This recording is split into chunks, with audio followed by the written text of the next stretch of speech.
This is my demo for the glucose transport system. On the left, I have the gut lumen.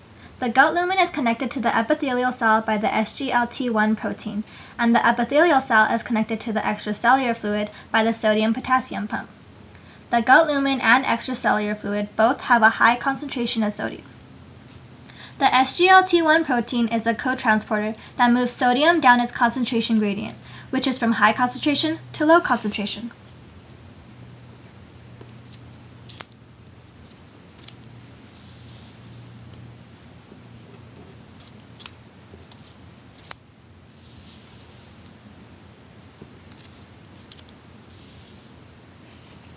This process repeats because the concentration of sodium is still high in the gut lumen and there are still glucose molecules that can be cotransported.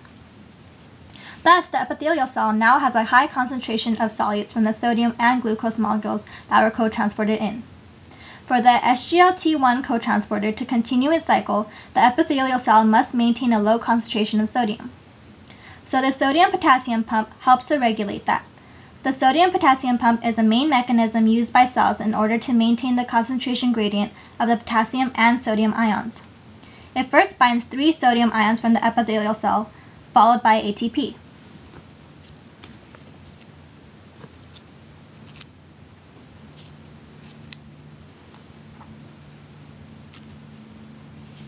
The ATP hydrolysis phosphorylates the pump and induces a conformational change.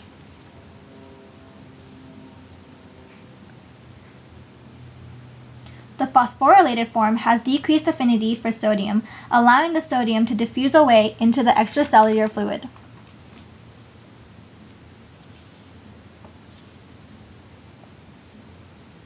The pump then binds 2 potassium ions from the extracellular fluid, which releases the phosphate and induces a conformational change.